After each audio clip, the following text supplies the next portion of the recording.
This podcast is brought to you by Craft Beer and Brewing Magazine for those that love to make and drink great beer. To learn more or to subscribe, visit beerandbrewing.com or find us on social media at Craft Beer Brew.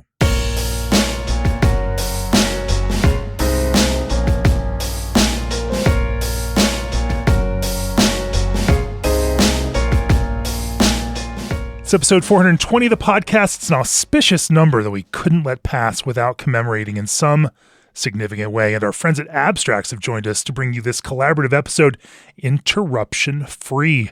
Abstrax has its roots in the cannabis world, but has been taking cutting-edge tech and developing a number of applications for the brewing world, from their hop-derived varietal-specific quantum series that uses ultra-low temp extraction to preserve the delicate aromatics of hops, to Skyfarm TTB-approved fruit flavors, brew gas, cannabis-inspired but TTB-approved terpene profiles for craft beverages, and new OmniHop extracts that capture the profile of your favorite selection and let you maintain and scale it year after year.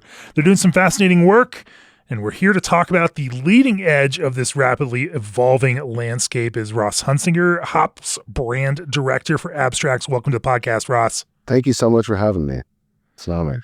Thank you all for joining us for this one. And also Tyler Thurman, R&D Manager for Highland Park Brewery in Los Angeles. Welcome to the podcast, Tyler. It's an honor and a pleasure. Thanks. And then, of course, joining us from Chicago, co-founder of Hop Butcher for the World, Jude LaRose, for the third time here on the podcast. Welcome back, Jude. What's up, Jamie? Stoked to be here. Once again, actually, Jude and I, what was it? That was about 6 weeks ago. We were up in Minneapolis, and you joined me on my birthday. We had some nice tiki cocktails and other things, and up in Minneapolis on the eve of our Minnesota Craft Beer Festival up there. Anyway, now we're going to talk about terps. We're going to look at this, through a skeptical and a realistic lens, looking not just at what's possible, but also what's good, because as we all know, technology alone does not make great beer. But great technology in the hands of innovative and creative brewers can take us to new flavors and expressions that weren't possible before. We're going to talk about this in the scope of beer, hop, water, and more. But let's kick things off with some short introductions before we do. Ross, why don't you give us your background and the Abstrax background? So I am the Hops Brand Director, and the Flavor House division and kind of hops division of effort for Abstrax was something I've been incubating for a real long time, and I'd seen what Abstrax was doing in the cannabis space, recreating the scent and flavor of cannabis without touching the plant, and knew I had an immediate affinity for them, and kind of pitched them on the big dream, and we've been going ever since. But Abstrax's background, like you said, is in cannabis and the vape market. We're the largest supplier of botanical vape solutions for the vape industry. Occupy a gap there. It's illegal to ship anything that comes from the cannabis plant state to state. And we saw very early that terpenes, being a modulator of function, needed to be added back in, and figured out how to do that. We've patented multiple analytical processes to get to there. The progression was the cannabis flavors, truly. I saw those and said, let's get those TTB approved and put them in a water-soluble carrier, and we can make beer taste like weed for real. And then applied that technology to hops as well, kind of strangely at the time through the lens of scarcity. It was like we could take a snapshot, like a living record of something, and it is a partially hop-derived formula, but then layered in with the specific terpenes and compounds that we see in this analysis. There's been cool examples of that over the years, and then just being cannabis guys where we really, really prioritize flavor and aroma ahead, truly, of the experience of being stoned. We were really disappointed with CO2 as the dominant medium for extraction, and thought we would try what we do in cannabis and in hops, and have found a lot of success with that. All right. Tyler, give us your background and tell us a little bit of the Highland Park story. Obviously, we've had Bob on the podcast before, so we know a little bit about Highland Park, but give us your story. Yeah, I've been in brewing about 10 years now. I was literally a fan of Highland Park day one, like actually there on day one. They started in the back of the Hermosillo, which is an amazing beer bar, and that happened to be my local beer bar down the street. So when I was homebrewing at the time, I heard there was a brewery opening. It's like, I am there, and was a fan ever since. I mean, Bob was, I think, brewing like 10-hour days, and then to supplement, he was bartending there. So I got to know him pretty well and bugged him a bunch. And eventually, when a spot opened up, once they opened the Chinatown spot, I jumped at the chance and got it.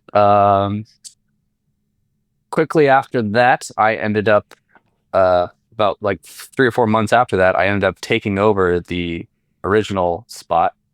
And was kind of thrown into it because we were pretty light staffed at the time. And Grant, who was doing it then, moved to Japan. And I think I had like 3 or 4 brew days under my belt before I took over. And the brewery at the back of the Hermosillo is hand built by Bob and very unique. There's the mash tun is just a macro bin that most people grain out into. I grain into it. There's the Grant is just a keg with the top cut out, and then it's just this small 7-barrel direct fire kettle, and that's what we were using, or what Bob was using for years until Chinatown split. I guess then in 2020, it didn't really make sense for me to be kegging beer. We switched to canning everything, so I was given the opportunity to just kind of play around with a bunch of extracts and stuff, and wound up being the R&D manager. All right, so you got your hands on all the new products there at Highland Park, and the amazing award-winning stuff that you guys make. Timbo Pils is gold medal American Pale Ale, right? And before that, it was what was it? It was gold medal Hoppy Lager, right? It was Hoppy Lager / malt liquor, I think, in 2019. We will save that discussion for another day. But so Jude, give us a little bit of your background. My name is Jude LaRose. I'm co-founder of Hop Butcher for the World. We're out of Chicago, Illinois. Very early on in our brewery's history, we wanted to be known for brewing hoppy beer. So from that point, and this is in our first year, we pretty much exclusively brewed IPA. We self-distributed everything in Chicago, and all of our sales in Chicago still are self-distributed. So every Thursday and Friday, we're running 3 routes all across Chicagoland, getting beer out 2 and 3 days fresh. And then most of our breweries' time has been spent brewing out of others' breweries. So we just started really with a 15-barrel Pacific fermenter. And we'd brew like 15 barrels a month, maybe. And then maybe we'd take out work and we'd get to brew a 15 and a 30.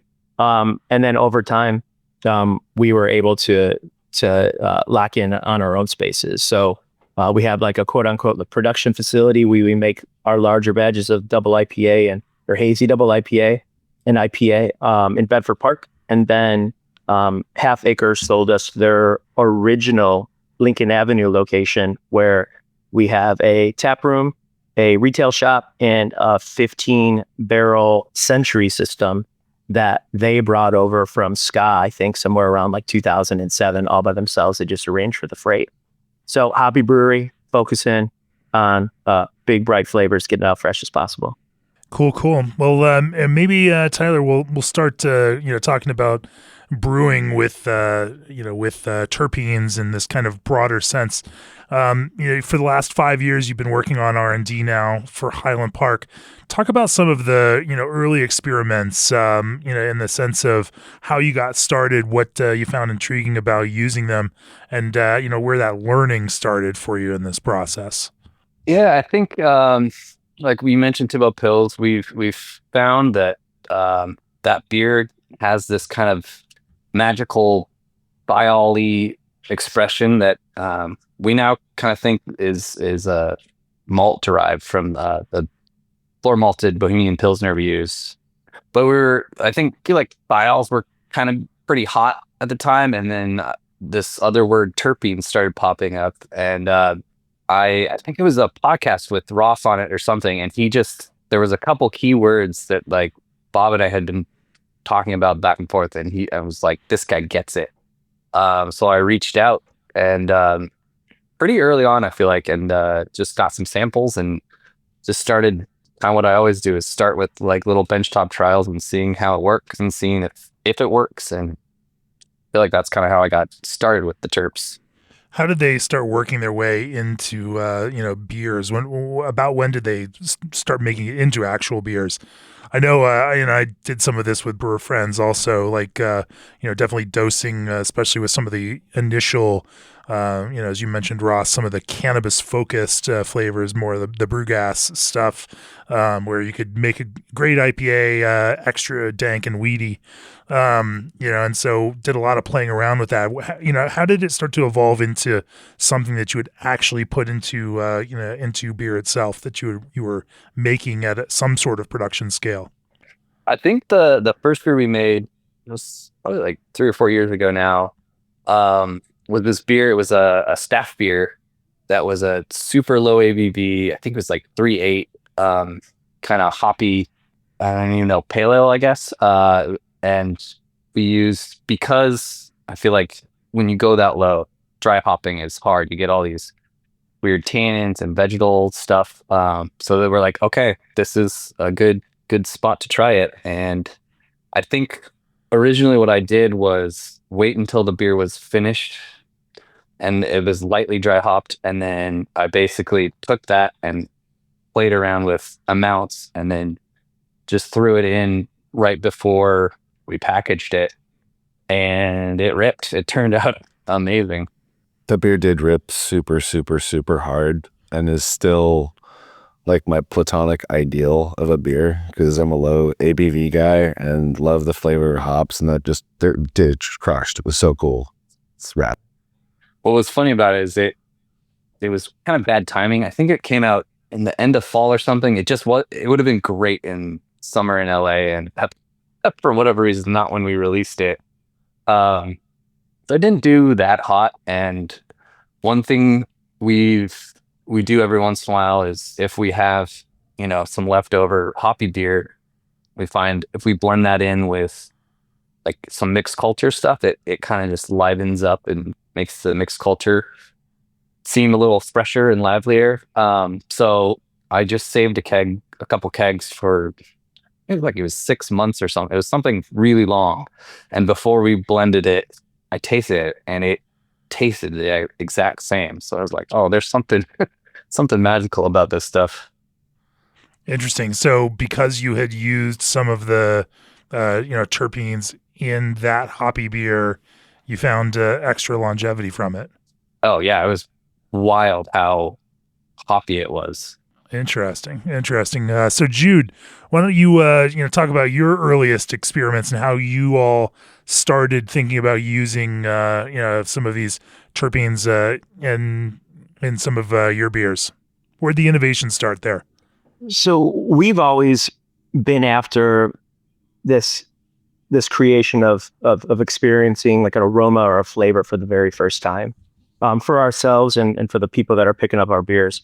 So I always like to say that our goal is to create future flavor and future aroma. And, from the beginning, that was, really done through T90s. And then, when like the cryo powder came on board, that was like another raw ingredient in the tool belt or the toolkit. And then I think, that moved into pellets, and then we have flowable products in the whirlpool. And I think you have, we're always giving that a go in search of this next thing. And then of course, like, you have thiols and you have phantasm. We had brewed a beer 2018, maybe 19, with these vacuum distilled hop oils from someone called Arcane, like out of Brooklyn. And they had come to town with stuff with like ethanol and some essential oil for us and a brewery here called Pipeworks.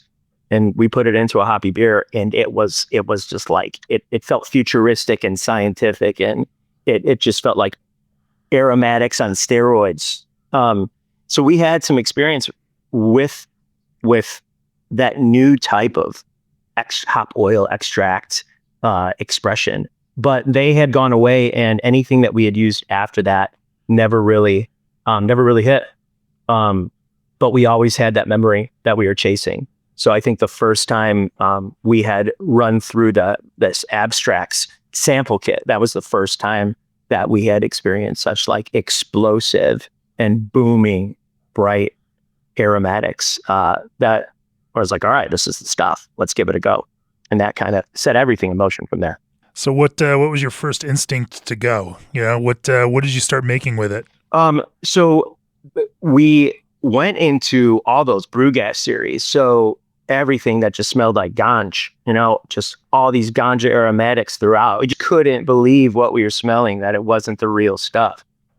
So once we opened the tap room, we started offering some alcoholic seltzer beverages. So our first go really at it was just making fruited seltzer that smelled like cannabis, and just really experimenting and having an outlet in our tap room to do it. And no one ever had experienced that from us, making seltzer and having like another beverage. So it was real good feedback, and just kind of secret, small scale, right out of the tap room.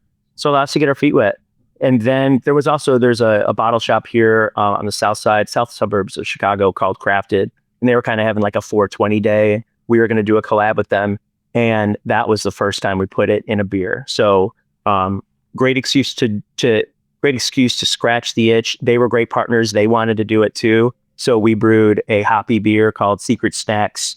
And in that we used gelato and Pineapple Express brew gas. And I think we mixed that up with some like CTZ. There might have been some Mosaic in there. So we had these real dank hops, and then we just amplified it with these big top notes. And the brew just smelled like total ganj. And we had a cool little party by their place. Those were the two things, the seltzers and that first batch. We just brewed the second batch of it, and we had dialed that in from that first batch, and it was ripping. I had the Fort George guys were over on the way to CBC, and we were hanging out at our tap room early morning, and I cracked a can of Secret Snacks, and the aroma, I didn't pour into glasses yet. The aroma from the Secret Snacks on the table, like 10 feet away, made its way out of that little mouth opening all the way to us. And that was just a recent example. I was like, this is gnarly. Ross, let's talk about how you'll do this. I mean, obviously we've, from our perspective at Craft Beer and Brewing, have been watching and engaging with, products, whether that was, Sweetwater, with their, G13 series, New Belgium with Hemperor. I remember popping over to the New Belgium lab here in Fort Collins. They're local to me. So, checking out the, GC mass spec as they were trying to map out some of the, the compounds that, they were running marijuana, cannabis through a GC, trying to come up with this, to understand what the, some of those, spikes were on the flavor and aroma compounds. Obviously, as I've talked about this many times on the podcast, this is an insanely difficult equation to try to understand what actually does contribute, what doesn't contribute, how each of these compounds may potentially mask or amplify each other. That these are certainly not just linear kinds of things. Thresholds for different ones work in different kinds of ways. So some of the absolute numbers don't mean as much. You all have had to put a lot into trying to understand the way that those compounds work in relationship to each other. But give us a little bit of background on how you all, what you all do and how you all have done some of that. Yeah. In the broadest way that we can understand, because some of the science may be well beyond me. No, we're going to keep it 420 on the description. Don't worry about that. I mean, it's great that you reference GC and kind of what New Belgium does, and everybody does for GC work for flavor analysis, because that's really the core secret sauce of what we do and what we've developed. We call it a 3D metabolite fingerprint, and the real simple explanation for that is, if you've seen those GC plots, like you said, chasing peaks, we have found. We've added time as a dimension to space out the way you visualize those peaks and get more robust data that way. And then the 3D portion actually is that we swing around behind those peaks. So it's exactly like looking at New York from the East River from a boat, seeing buildings, then being able to fly a drone over and, see the newsstand or whatever. And those are, like you said, that then becomes a big sorting mission of kind of looking at different classes of compounds, understanding those, their importance, how those play with one another. But yeah, it is a lot, but we have a lot of data. We have more data than has ever been available on the plant. And then we have a huge institutional knowledge from our experience in cannabis, where really we've published more scientific data to uplift and inform the industry than anybody. We're very proud of that because we do think the rising tide lifts all boats, and especially in the cannabis market, the more informed consumers are, the more informed decisions they can make. So, but through kind of our discoveries in cannabis on sulfurs and Tropicana sulfurs and all these other classes of compounds, we have a really good idea of what we're zeroing in on for the time being. So, and then for something like the Brew Gas series, you are then reconstituting those same kinds of terpene profiles in this kind of three-dimensional way. I love time as a variable. There's much deeper science, and at some point in the future we'll have to dive deeper on this because it's just fascinating to me. But do you then need to do this in a TTB approved way, meaning something that can be sent over state lines legally, and that brewers can also then incorporate into alcoholic beverages, because something directly from a cannabis plant cannot be used in those alcoholic beverages? Yeah, so we're I guess that institutional knowledge and leg up comes from being very, very early into recreational cannabis in California.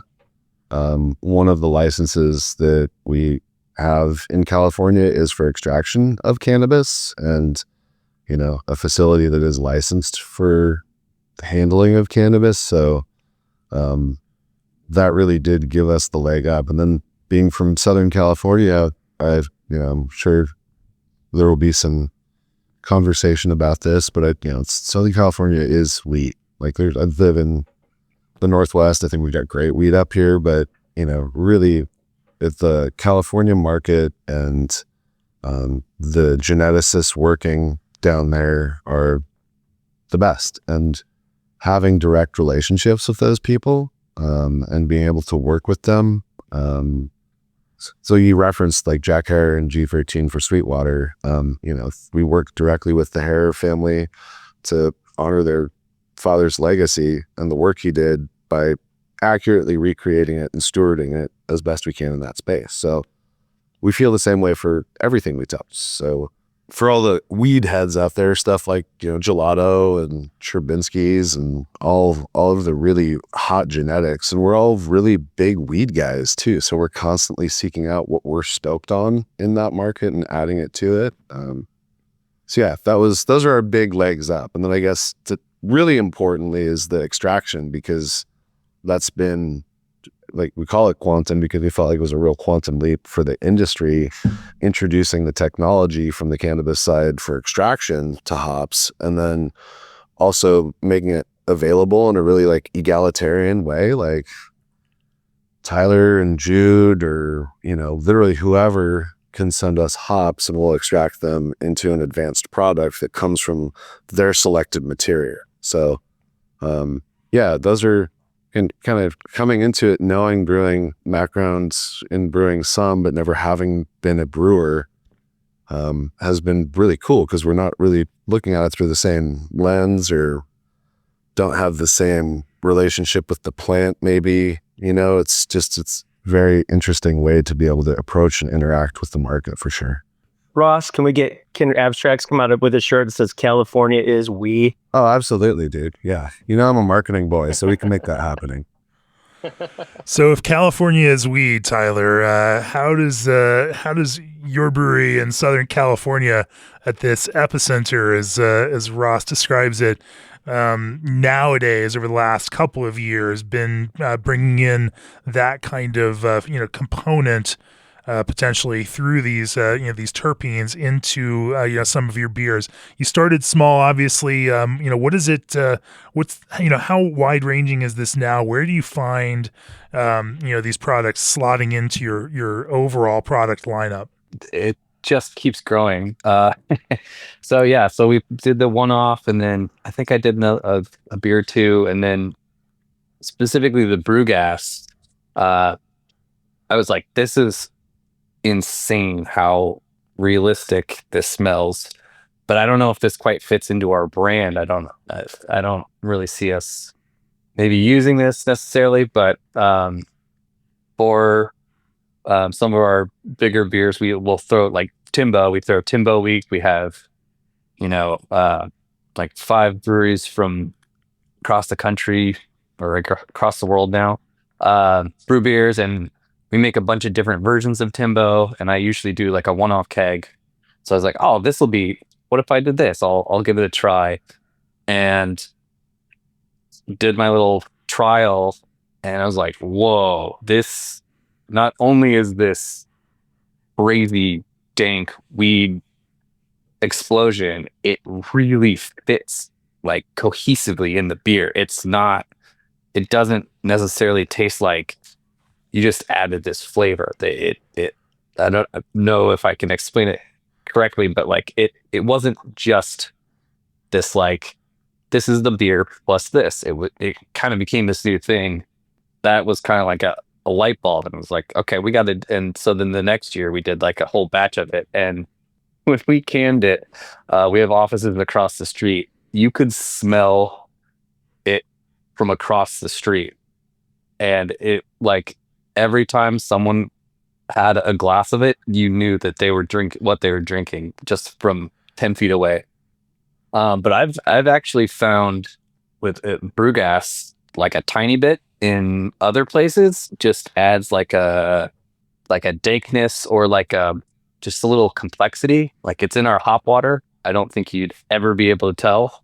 Dude, Evan was just talking about that at Green Sheet, and it was just like just a little smidgen, just a little whisper, and I love the idea of that so much. It just adds a little like, what is that? I found that's really fun.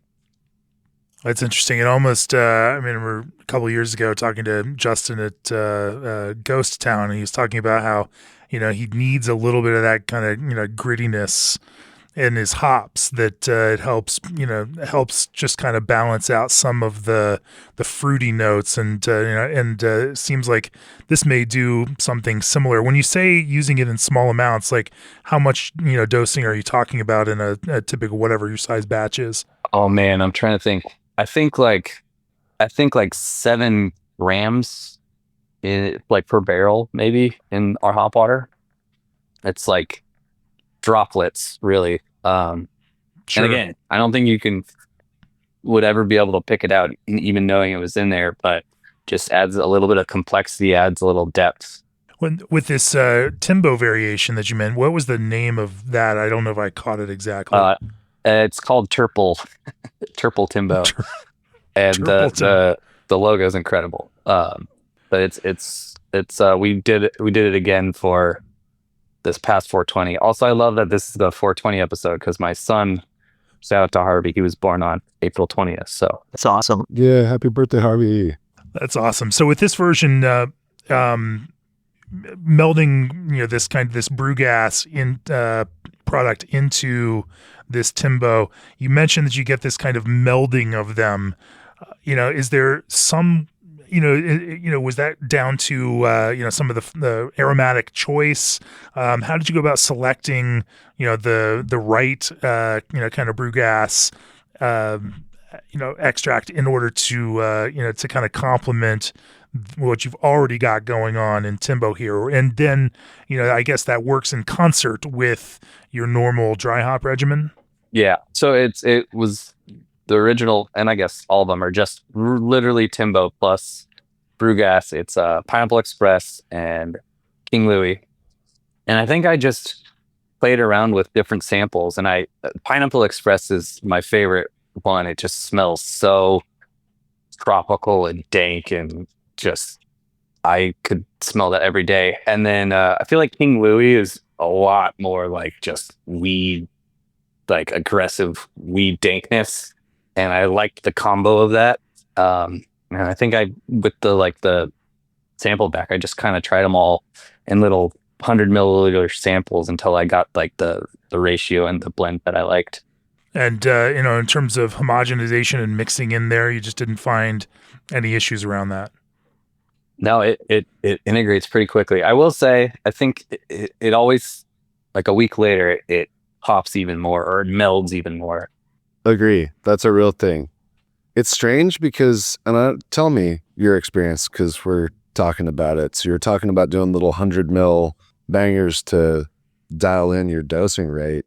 That actually weirdly translates pretty accurately to how it sits like 70 to 48 hours later, a week or whatever. Like there's like this brief settling period where if you're tasting it on the in-between, it tastes wacky. I don't know. But then like it settles kind of back to how it tasted at initial dosing. And we can't explain it. I don't know why, but it's part of it.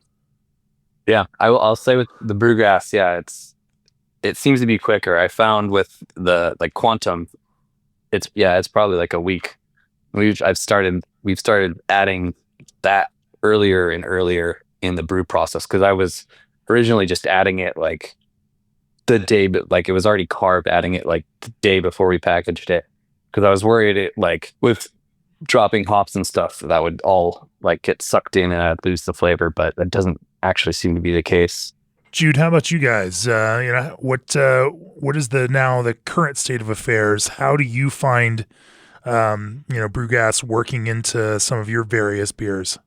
Really the Brewgas has featured or has factored into that one collab beer and those and the seltzers. I was gonna flip over to Sky Farm, if that was all right. Okay. Sure. It's a way that we could mimic fruit flavors, but when we talk about fruit in beer, we have to consider fermentation. We have to consider this kind of like sharpness and dryness that fruit additions are going to add. Also, just have to be concerned about our yield.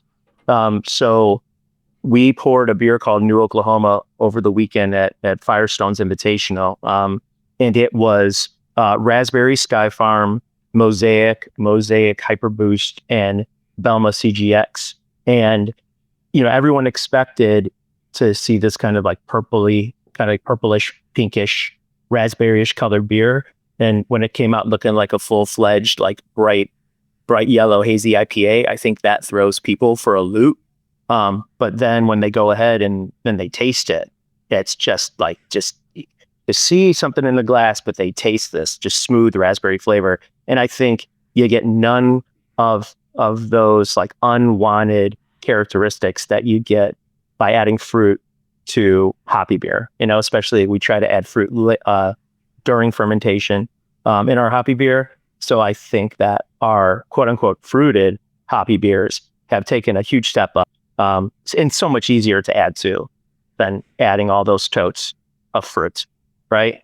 So just be able to do that right in line as work carbon, crash beer right in line as work carbon right into the bright is great. So much better than just bulldog and just pumping in barrels and barrels of just gelatinous cooked fruit, But I'm trying to think, from there, what we've really focused is on hop waters.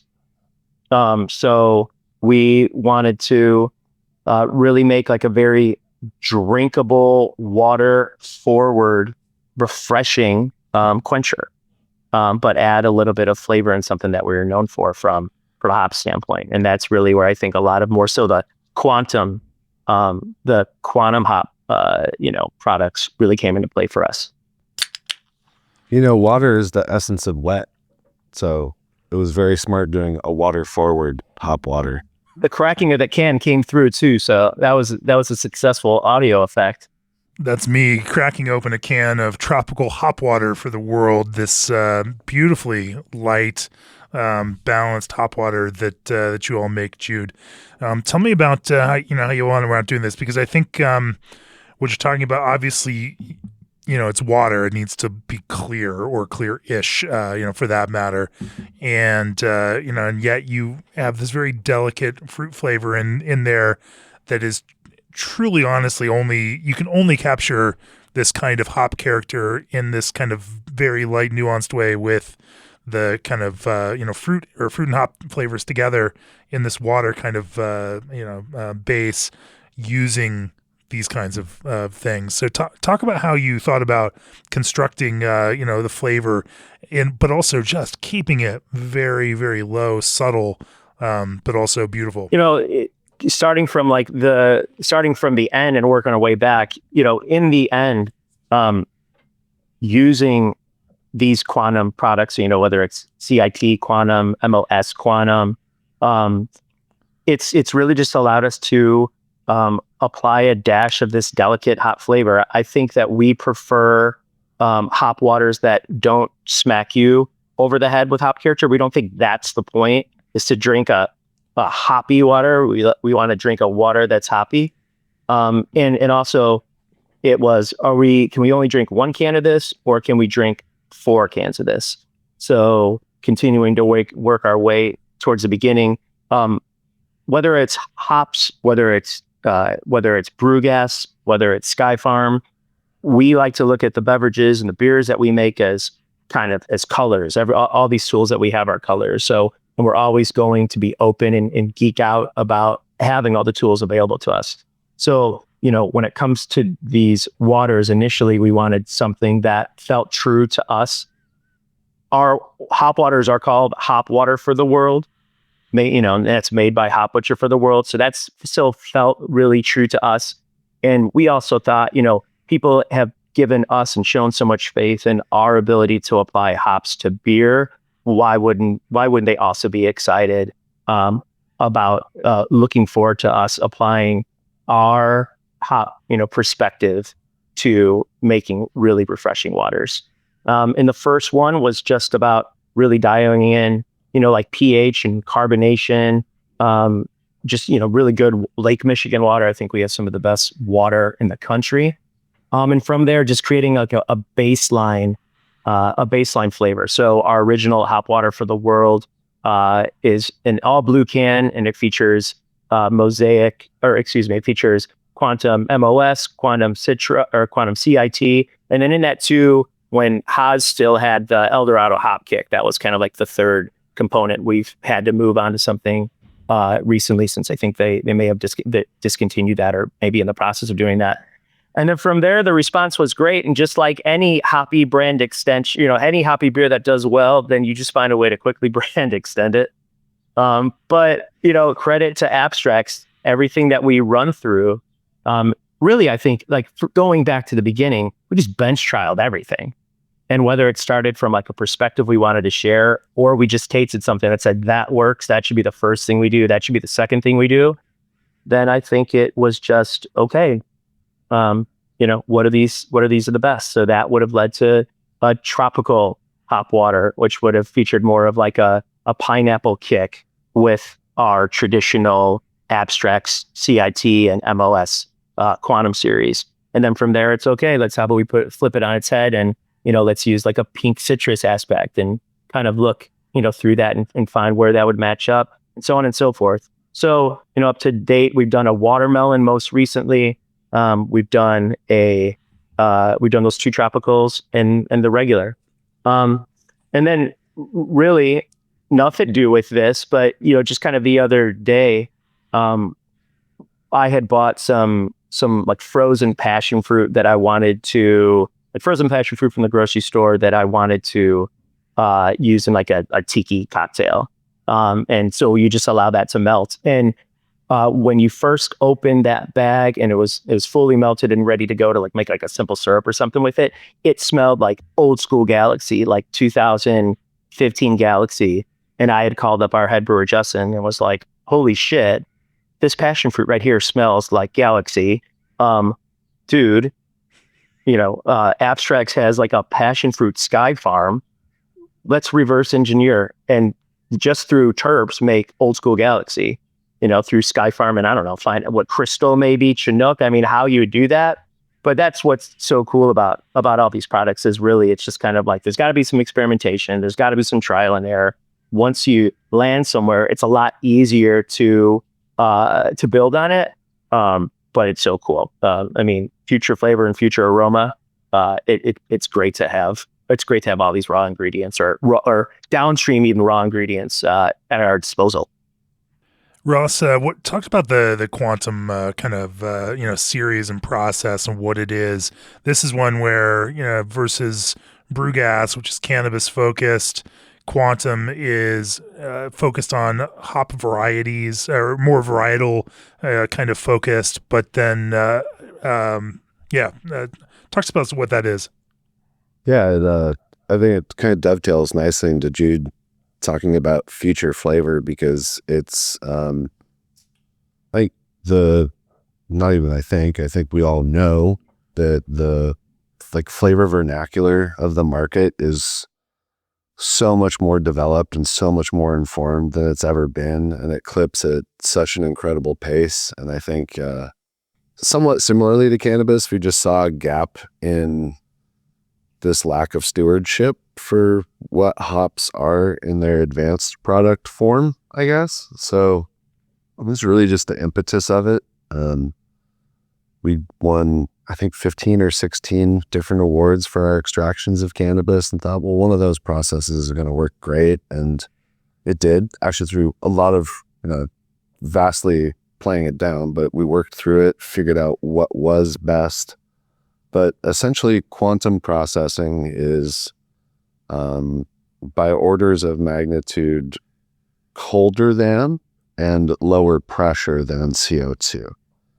And steam distillation, literally any other method of distillation you can throw out there. So both temperature and pressure just nerf the volatiles in organic material. And so we're really capturing the most delicate notes, particularly from selected hops. I mean, any hops, but particularly when we talk about selected hops where people are rubbing and buying based on specific characteristics of lots, like we can preserve that in the work that we do and, like say, give that back to brewers or just outright empower them from a retail perspective too with really good hops that we're then extracting. So that's quantum processing.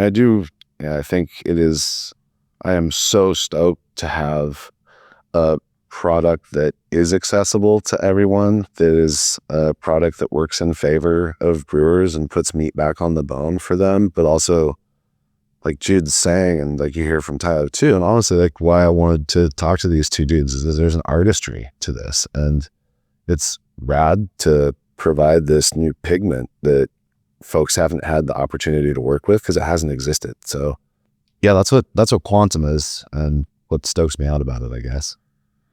Tyler, how do these hop focused extracts now work their way into IPA process for you all in Southern California?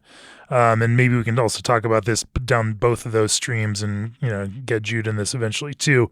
You've got hazy IPA, you've got West Coast IPA, you've got these, two different use cases that may call on different kinds of flavors or weighting different things in different ways, and also differing ways that you might work in other types of more traditional hops products, or even other advanced products for that matter. How's this experimentation taken you down some of these avenues within, say, core, and different IPA expressions? That's a good question. Also, I love the future flavors. We actually made what our core IPAs called Hello LA, and we made a version with Quantum and Hyperboost called Hello from the Future, because we're using future products. I feel like that's spot on with what you were saying too. I feel like there's two ways we've kind of been looking at using this stuff in beer in general. originally and still do as like a top note to use a specific expressive hop to up it. And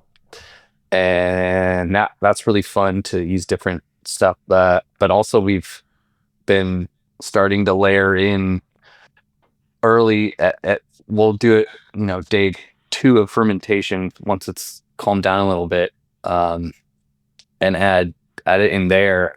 And we found it just gives this more kind of a general hoppy flavor, which was great, but also the yields we're getting are crazy.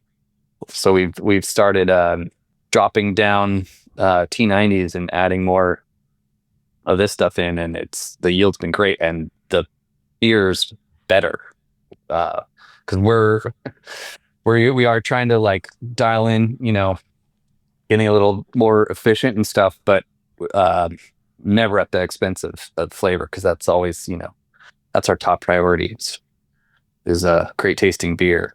Yeah. Did that answer the question? It does, and of course, raises every question. Just raises a whole bunch of additional questions there. So talk to me about this too. You mentioned top noting, and so if I'm reading you correctly, you're grabbing, you're building some baseline traditional kind of hop experience through using a specific hop variety, maybe with some T90, but then going on top of it with the same variety in this, kind of quantum, kind of format in order to just kind of, pop aromatics in that, create an additional layer of brightness. How would you describe what it does? That's a brightness is a great term. I feel like I weirdly think of beer a lot in almost like music terms. So like the high notes, and I feel like Abstrax is high notes. It really just makes stuff punchy. And so adding that in addition to the dry hop, kind of further down on the colder side, really just you can make stuff pop. And really, the high notes is always what is my favorite part about hoppy beer. Did you listen to that power metal record I sent you yesterday? A little bit. Those super Dio moments. I love Dio moments. Yeah. Ooh, Dio moments is a good beer name too. Yeah, dude. They're the Dio moments of beer. I like that. Dio moments. I've also written down nerf the volatiles.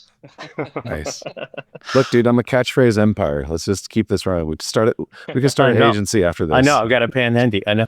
Yeah, before this episode comes out, make sure you file for those names, because we have a long history of brewers taking names from the podcast. It is actually real, and there's a significant body of beers out there named from various things that people have said. Sometimes multiple brewers have picked the same phrase out. Anyway, this, I think what you're saying is interesting there, even not just in terms of top notes, but in the same way that if we're going to use that musical metaphor, you might record the same guitar track, twice that's just slightly different, throw it on different left and right channels, and it builds this kind of bigness and feel. And so I think that's what so many brewers are looking for these days, trying to build this kind of broad, full dynamic range and this kind of, this bigness without it just being overwhelming.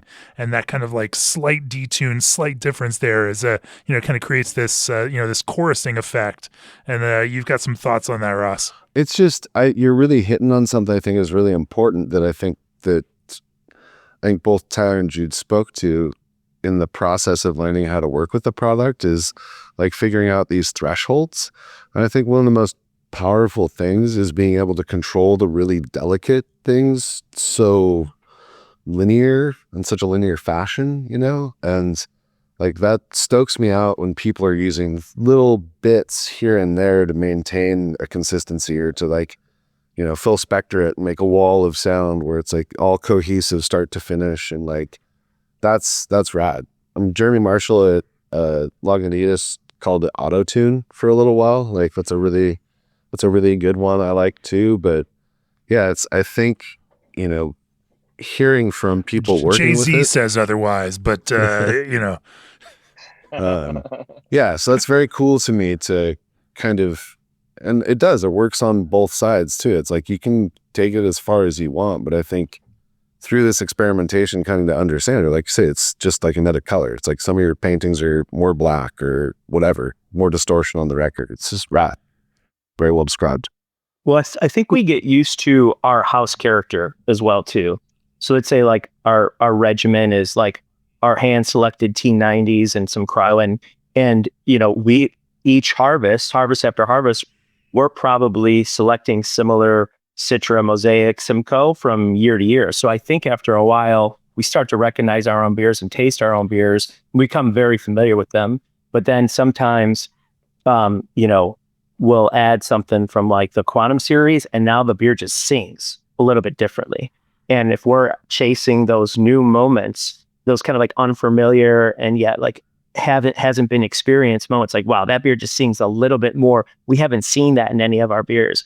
I think kind of it just takes a little bit to kind of like make that pop and make that happen. And really it feels like the time is now. It's like in terms of adding complexity and layers, it feels like the bar has gone up. And the flavor threshold has been reestablished. Sorry, Tyler. Oh no, sorry, I'm not trying to interrupt you, but I agree so much. Like we definitely are in kind of, it's easy to kind of get in your own bubble, you know, and it's good to, I feel like the first couple times we've, you know, kind of dialed that terp note up a little higher than we're used to. We're like, oh, we can kind of taste, this is different, and we can kind of, not sure if we like it. And then it brushed in the public. So it's like, okay, we gotta, like, let's like make sure we're not, you know, shooting ourselves in the foot by staying too in our lane. That's how we evolve. And that's my favorite part of R&D is to be like, okay, let's push it this way. Let's push it that way. And, you know, see where you land. That's such an interesting point, Tyler. And I want to get back to how you're, you know, kind of tweaking down T90s and tweaking up and adding these mid-fermentation, because that's an interesting kind of practical note there. You know, but there was a graphic design crew, Emigre, out of California, and, you know, they designed a new fonts in the 80s and 90s, and one of their big things was we read best what we read most. No typeface is just automatically legible. It's legible because we're familiar with it. And I think flavor works in that same kind of way. We grow familiar with things, we grow comfortable with things, but it's important to understand also what the people who are drinking your beer are also understanding and familiar with. And that's where I think this crossover with, you know, cannabis, as you talk about, Ross, is so fascinating, because as a consumer base grows more comfortable, not just comfortable with, but also favorable towards some of these flavors, then, you know, like our sense memory works in such fascinating ways. Like it can, you know, you've tossed some of that in there, and now all of a sudden it brings a different kind of echo of sense memory and feeling to somebody drinking that they might not have experienced before. And I see this not just, you know, beer is one thing, but like, I mean, I get these weed notes out of coffee these days, and more finding more of those kinds of sulfur compounds there too.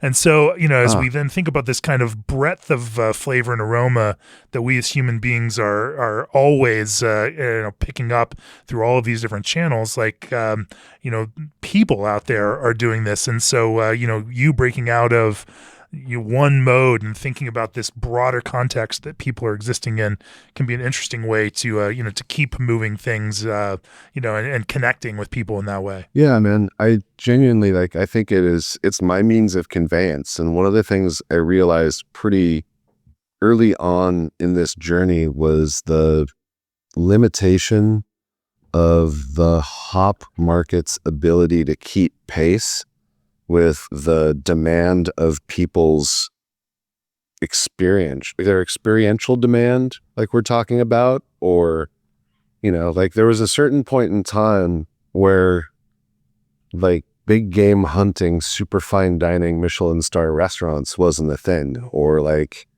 the guy that's on YouTube that's eating every fruit on the planet and describing, what I'm saying? Like, that stuff didn't exist. And also the ability to communicate in the way that we do now didn't exist the same in whatever the rise of Citra Mosaic, right? So, you can watch a guy in Vietnam talking about a fruit that you've never had before, but he's describing to you and want to experience it. And so I think that, like, we're kind of facilitating this, like, quicker access to those things. And I think it's really hard for hops. And I use them as an example all the time, and I got to shout them out. But like Seagull Ranch is like the perfect example of that, because Martin, the dude behind the breeding, like, has a completely different flavor vernacular than everybody else in the industry. And so, like, the notes that are coming out of that program are really, really special. And like, this is, great for the 420 thing, because we're talking big and spacey, but it's like, that's going to be a reckoning, I think, for hop growers and for the hop industry at large, especially as we see this kind of like pullback in a larger sense from people's engagement with beer as a means of conveyance, as a category of consumption. Don't look at like what flavor, and like you're saying, like, thinking outside of your box. Like, I'm going to use and this is, I don't know, whatever, it's 420 episode. And so we've got botanically derived hop flavors which is what we sell on the vape market, right? And true stoner moment, we were like, wow, that's exactly what we sell on the vape market, but they're hop flavors. Why don't we not emulsify them, put them into a vape cart, and we'll smoke them, and it's going to be awesome. And it's awesome. Like, I think Tyler and Jude have both had a chance to experience them. We're getting like, you're just letting the homies out on this, kind of getting feedback on stuff. And as we continue to evolve down the path of, like, productizing these and things, like, their initial first part of me that's like, oh my God, I'm vaping a hop. This is the most wicked shit I've ever done. Crazy. And I do think, like, genuinely, like, we do all kinds of cool stuff at Abstrax. We'll continue to do it. Like, this just keeps moving forward. But when you look at productizing that, right? Like, building that house for it to live in, we don't manufacture cartridges. We're not a brand that sells to recreators. You're like prototype, licensed prototype stuff. But like, you have to think about what the flavor or what the market itself is going to look for in their experience, right? And I think that Venn diagram overlap of people who are vaping and then the people that are going to be stoked on like true to type Mosaic or whatever is pretty limited. So even in this early like brink productizing it, we're like, oh, it's going to have flavor attached as well, because those are the beers that are resonant with the market, right? They're beers where flavor is the sell and hops are a part of that whole componentry. Smoking your beer, vaping your beer. That's absolutely incredible in this molecular gastronomy, kind of world. But Tyler, let's talk a little bit about what you guys have found, in this pragmatic sense from, scaling down T90s a little bit, scaling up, some of these abstracts, extracts, and then adding them mid-fermentation or during active fermentation. Obviously, these are not necessarily going to give you the kind of like full-on biotransformative effect. But from your perspective, how is that benefiting? I'll actually push back on that just a little bit. Oh yeah, yeah. There's a fair amount of precursors all up in that piece. And we've done we've done a fair amount of research into that, and all right, yeah, we're pretty stoked on that. We were also, all praise due to Phantasm and them being the forefathers and stuff, but like, we're definitely thiol nerds too. Understand precursors super well. Geraniol itself being like like most common, easily accessible precursor. I mean, we're terp guys, man. So there are definitely some biotransformation pathways there, just not whatever, sort of out there. No, that's awesome. Yeah. Tell me about that. That's interesting. I have no reason to disagree with you. It's very curious that in this. And so, Tyler, from your practical application, what have you all found in that? So I think it stemmed from, I've found if you adding the like quantum very late, it leaves we just call it a terpy flavor for like a week or so. And I feel like we're the only ones that really notice it. But I was just like, well, what if we just add it earlier? So I think that's kind of where it started. And then at the same time, now that we're a bit older of a brewery, we're like, we should probably like track our efficiency and maybe attempt to see if we can improve it a little bit. So we've been doing quantum, we've been doing hyper boost, just seeing how those play early on, and the effect of flavor, the effect of efficiency. And both products, we've really saw not only the beer is a little bit better. I feel like it's I think the word we keep coming back to is saturated. There's like a hop saturation that it's hard to explain, but it's just like almost like just kind of hoppier, and it's like integrated really in the beer, and it's just a hoppier product. So yeah, we've been adding it in both I think we've been adding it in our Hello LA in different amounts and pulling back T90s, our double hazy pillow, and both so far it's like not only like on a 30 barrel batch, we somehow came up with like 30.5 barrels of packaged beer. That was and Love that's that for you. oddly weird problem, because it's like, oh, we make these at a routine amount, and it's like, oh, we gotta sell these a little faster because we're left with more beer. It's a great problem to have. That's wild and unusual, to have that kind of effect. Have you done any like testing at extremes? Like how much T90 can you replace, with, say Quantum before it starts feeling maybe a little too terpy, as, to use your language for it?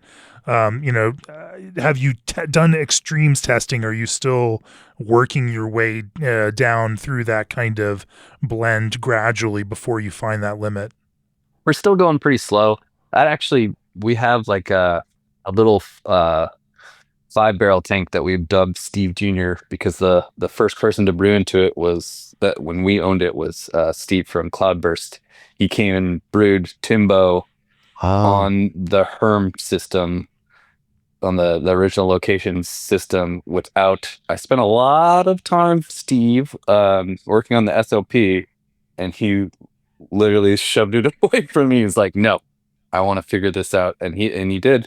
But anyways, we've moved that tank to Chinatown, and we'll divert work, and that's been a lot of R&D and stuff in there. And I think I'd love to, push that, see how burpy we can get. But for these trials, there are full big batches, so we don't want to skew the beer too much.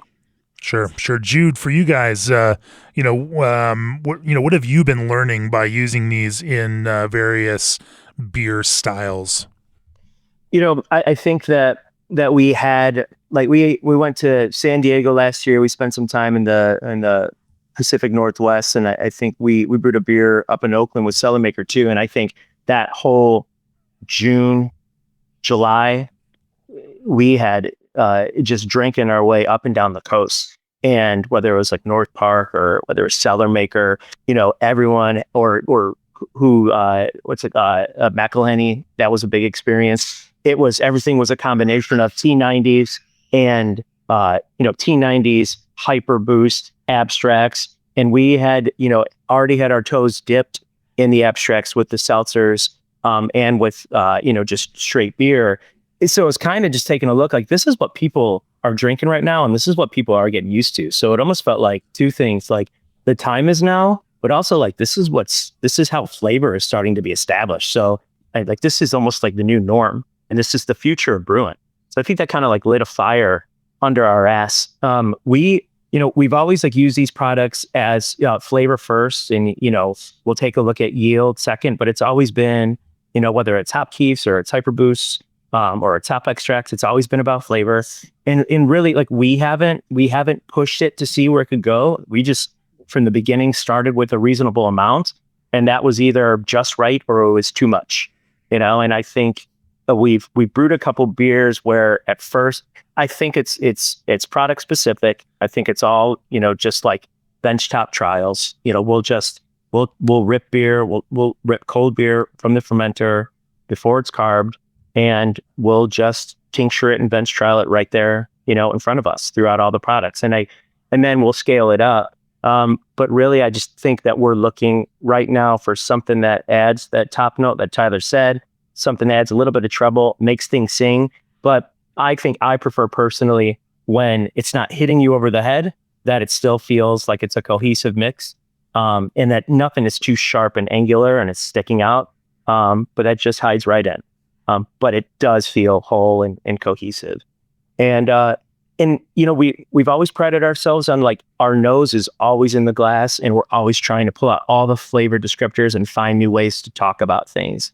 And these abstracts have allowed us to go ahead and do that. Like, there's only so many times we can describe things as X, Y, and Z. It's so refreshing when something new comes, and it's so, like, inspirational. We can talk about it, and we kind of pride ourselves, like, if we can get stoked and we can get jacked on a flavor description and really set the tone and expectation, like, the best is when someone replies to you back on Instagram and they rip that little, like, flavor descriptor, and they're like, you know, diesel soap, blueberry, like, you know, like sherbet, like, you know, whatever that is. And they hit that back, and then they're running to the store to get it. And maybe by placebo, they're repeating that back to you, say, I get it. But I think that's the whole experience of drinking beer and making beer, and why we're all into beer, both drinkers and makers, is for this beverage that provides us with enjoyment and is a part of our life and makes all these synapses in our brains go wild and allows us to think of things in new ways and have new experiences.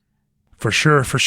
Well, we're getting on here in time. You know, Ross, is there anything we haven't covered yet? You know, we haven't really talked about OmniHop extracts, but that's, I think, an interesting thing that you all are developing also to help brewers fingerprint their own favorite selections, be able to recreate those, you know, down the line, and kind of capture, you know, the best of their own selections. Yeah, actually, it's funny because I remember the exact moment with Tyler, and he said it earlier, he mentioned it, but actually the exact moment was I got invited to do an Orange County and LA MBAA, and I was describing the OmniHops as this opportunity to snapshot a cool lot, or from there level it up with attributes like a D&D character. And I saw Tyler's face just go, and I was like, oh, that is my dude right there. But yeah, that's exactly what it is. So, like I said, logic behind that was really kind of working outside of the agronomic limitations of hops to find really cool outliers and spectacular examples of hops, and in the same way we do with cannabis, reverse engineer them. Really cool functional example. Parrish selects the same lot of Citra every year, same stuff. One year, it is spectacular. And they reach out to us after the rub, like they're still in Yakima, and they're like, can you reverse engineer this like now? Like what we're smelling now, can you take that picture and do the thing you say you can do? And we did it. And it was the raddest proof of concept, because that lot of Citra, we've analyzed hundreds, like so much Citra.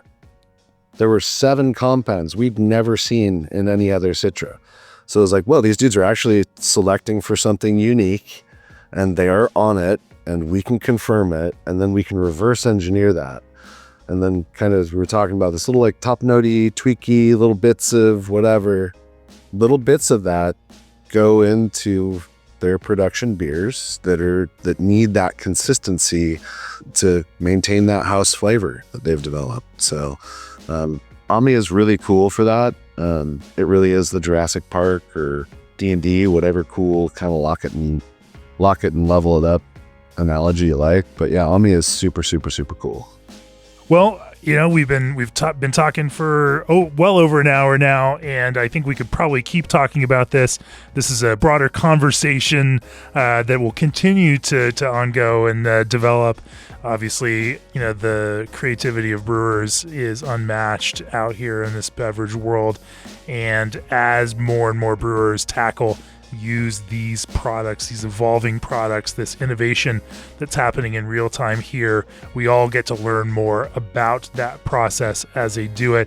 Tyler, thanks for sharing the Highland Park perspective and how you all are using these. Jude, thanks for sharing the Hop Butcher perspective, how you using it. To all of you out there, thanks again for joining us for this special terpene-focused episode of the podcast. I want to thank Abstrax for bringing it to us interruption-free. Visit abstraxhops.com for more information on their broad range of all the stuff we've mentioned here, and their sample kits are available through their shop. They're a great way to get to know the products. Very inexpensive and very easy to go do your own bench testing, as we've talked about here. Tyler, Jude, Ross, thanks for sharing your thoughts on brewing with terpenes. It's eye-opening. It's intriguing. I think the more we talk about it, the more we realize that there's just still so much more to learn. And as brewers take these in newer directions and continue building off of where we are now, it's going to be fascinating to see where things go in the future. Great talking with all of you all. Cheers. Cheers. Thanks, Jamie. Cheers. Appreciate it. Thank you.